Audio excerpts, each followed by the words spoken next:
What's going on, y'all? Welcome to the garage. I wanted to give you guys kind of like a flavor of what I do as a check of the car after an event.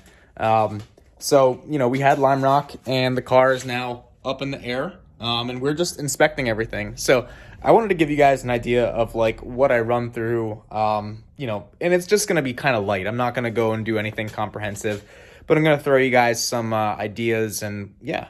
So the first thing I like to do after I get the car in the garage is, I like to normally get it really high up in the air, and I have this old Harbor Freight truck jack from like 2016, and I use that to lift the car up as high as I can.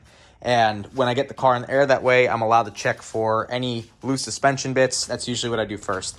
This time, I did want to check my ride height because I haven't actually measured my ride height in the last two events, and I wanted to make sure nothing slipped. Wanted to make sure that the collars didn't slide on the coilovers. So what I did first was I drove it in the garage with the tires on the car that were from the event, and then I used these. These are my toe plates.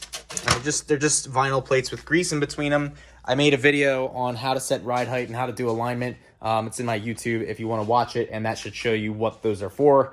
So it's a frictionless surface, essentially, allows the car to glide on it. And then I measure the ride height. So generally, you want to pick a ride height that's you want the car. You pick points you want to measure from, and as long as they're not bent, it's good. So that's what we did. We measured the ride height. Very thorough with my notes. So I'll come after an event and I'll write down what the car felt like, what I think it could use as an improvement, write down all my recordings for measurements and tire pressures and stuff. And yeah, so that's that. And right now I kind of wanted to show you guys a little trick. So what I'm going to do is this is anti-seize. And I do plan on potentially aligning this car at Watkins Glen. I'm going to align it here, of course, but what I want to do first is I want to be able to align it. I wanted to make sure that I'll be able to align it at the track because the rear toe adjusters and the rear camber adjusters, the turnbuckles, I'll show you. These turnbuckles right here, see that? There's a Heim joint, sleeved rod, and a turnbuckle.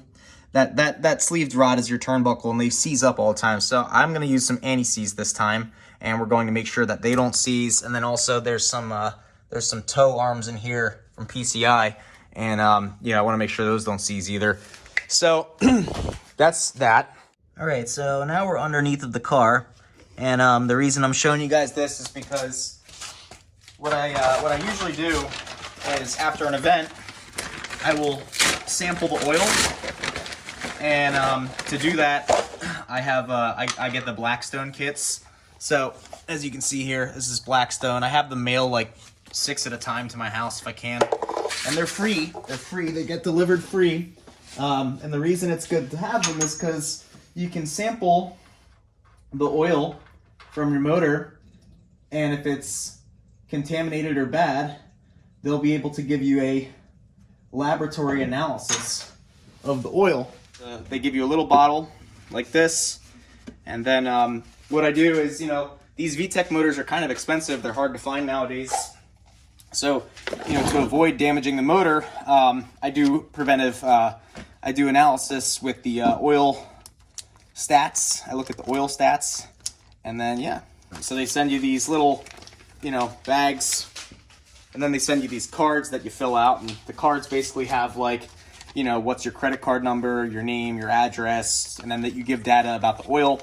And then based on the data, they give you the quantitative content. And then in addition to that, they give you a qualitative analysis based on the anecdotes you give them. So if you say, hey, it's a road racing motor, it's got 5,000 bajillion hours on it, it's a turd, they'll say, yeah, this, your oil results look like your motor's a turd. And then if you show them that you have a brand new motor and it looks like a turd, they'll say your new motor is on its way out. So yeah, I like them. I like working with them, but that's just a quick tip.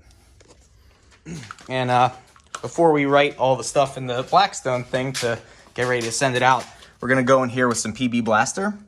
And this is actually, you can control the flow rate on this. I found this from Taylor Ray's YouTube. So it allows you to basically throttle how much PB Blaster you put in there. And you can see it's really coming out slow, if not at all. So you got to turn it up, and then it allows you to put more in. it allows you to control the flow. It allows you to waste less fluid. So that's kind of why I do it. Another thing I do is I buy quality oil filters and I buy parts store oil. So this is a Wix oil filter.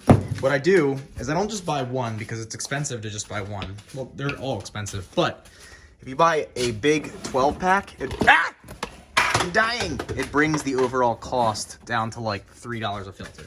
So instead of spending $3 a filter for a Fram that's going to grenade your motor, get a Wix, but buy them in bulk. Then every time you do an oil change, you have a nice filter. If you want to learn about oil and filters and things like that, there's a website called bobistheoilguy.com. And then there's also a channel on YouTube called Project Farm. I watch both of those pretty religiously. And also my friend Alex Herman is always studying different oils. So he and I trade information. He has a lot of information on this stuff, so I just listen to him. You know, we're gonna coat this with some oil and then throw it on. It's kind of like, you know, standard issue stuff here. So I always go to the gym and I always have like cuts and stuff. So like here's the newest one, this third finger right here. like you know, I injured my ankle running and like I cut this real bad installing the fender liners. And yeah, it's like everyone's always like, hey, what's up, man? It looks like you're dying. I'm like, yeah, it's because I have a race car. So anyway, this is another, so right now what I'm doing is I'm changing the oil in the transmission. I'm going to get you guys on the tripod.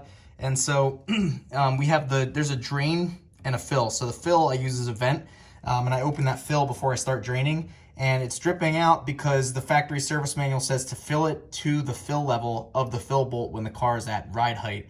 So I always overfill it and always drips afterwards, but it's okay. One thing that you'll notice here now is, see all that grime and crap over here? That red stuff is actually axle boot grease. So we're gonna keep an eye on that. We're gonna clean that. And then if it gets worse at the Glen, we have another axle to throw on. Hopefully it's not a bad axle because, you know, I just rebuilt that. That would suck. So we're going to, so this is a 3/8 ratchet. And if you work on Hondas, this is probably pretty mundane to you. But yeah, so we're gonna get a hammer and we're gonna just open it. Right, go forward, tap. There we go. That's to the right, wrong way. There we go, left.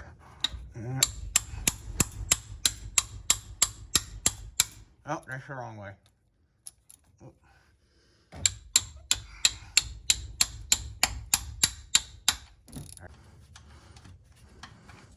Woo! All right, now this fluid, it looks really clean, which is great. That means that the transmission is not falling apart, at least I don't think. I did mention it had an issue where it got stuck in fourth at one point at Lime Rock. That worries me. But so this is Torco RTF. I've talked about it before in my videos. I use this because my friend and coach Jackie recommends this for me. So I run this and I change it every other event. I'll change it every 3 track days or so. You know, the car is going to be going for its first race. This transmission was just built, and this will be the first time draining it. So I could stretch it out for another event at Watkins Glen, but I'm going to drain it, get all the crap out, and then I'm going to put more Torco in here. All right, and then I am going to go inside soon. It is 9 o'clock.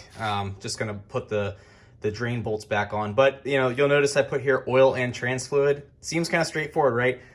I've run transmissions dry forgetting to put trans fluid back in after a long off season. So I always mark oil and trans fluid if it's empty. Always, no matter what. It seems silly and stupid. It's one of those trivial things. It's like, well, duh, Dylan. But listen, be thorough, all right? Be thorough. Better to be thorough than sorry.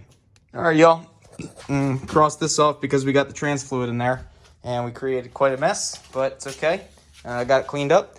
So the next thing we got to do when we come here tomorrow is just clean up all this crud, the oil on here, all on the transmission, the grease on the transmission, and then sort out some of the leaks. You know, this solenoid has been leaking since last season.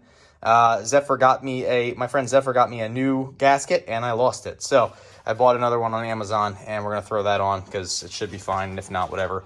In the process, I will pull this, check the screen, see if there's any metal shards from destroying the engine, and then I do want to do valve lash on this because I will be revving it pretty high.